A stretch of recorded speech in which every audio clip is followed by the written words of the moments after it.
क्या आप जानते हैं भार्गवास्त्र क्या था? इसका निर्माण किसने किया था? क्या महाभारत युद्ध में इस अस्त्र का प्रयोग किया गया था और किसने किया और किस पर किया? इन सभी सवालों के जवाब हम आपको आज देने वाले हैं, तो बने रहिए हमारे साथ वीडियो के अंत तक। कुरुक्षेत्र युद्ध के 17वें दिन कर्ण के सेनापतित्व में कौरव सेना पांडवों से युद्ध कर रही थी। इसी दिन कर्ण ने 2 बार भार्गवास्त्र का प्रयोग अर्जुन पर किया था।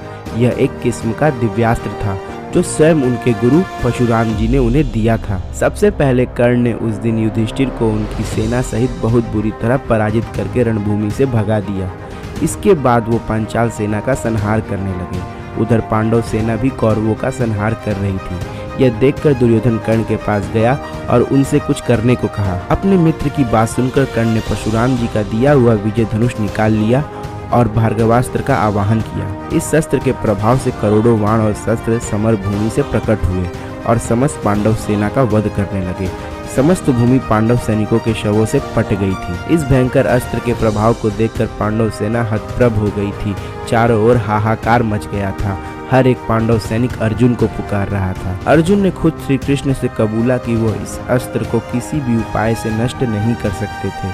श्री कृष्ण ने परिस्थिति का विश्लेषण करते हुए अर्जुन के रथ को रणभूमि से दूर युधिष्ठिर के शिविर में लेकर चले गए। ऐसा उन्होंने कर्ण को थकाने के लिए किया था, ताकि जब अर्जुन अपने बड़े भाई से मिलकर वापस लौटे तब वो कर्ण का वध आसानी से कर सके। दूसरी बार कर्ण ने इस अस्त्र का प्रयोग अर्जुन के साथ अपने अंतिम युद्ध में किया था।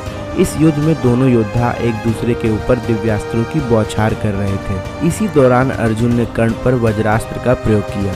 इसके प्रभाव से समर भूमि में हजारों अस्त्र छूटने लगे जो कर्ण को जा लगे। इसके प्रतिकार में कर्ण ने भार्गवास्त्र का आवाहन किया। कर्ण के इस अस्त्र ने अर्जुन के वज्रास्त्र के टुकड़े टुकड़े कर दिए। इसके अतिरिक्त इस अस्त्र के प्रभाव से पांडव पक्ष के हजारों सैनिक और रथियों का वध हो गया था। कर्ण ने भार्गवास्त्र का प्रयोग तीसरी बार अपनी मृत्यु से पहले करना चाहा, जब वह विरत होकर अर्जुन से युद्ध कर रहे थे, लेकिन परशुराम जी के श्राप के कारण यह अस्त्र उनके मन से उतर गया था।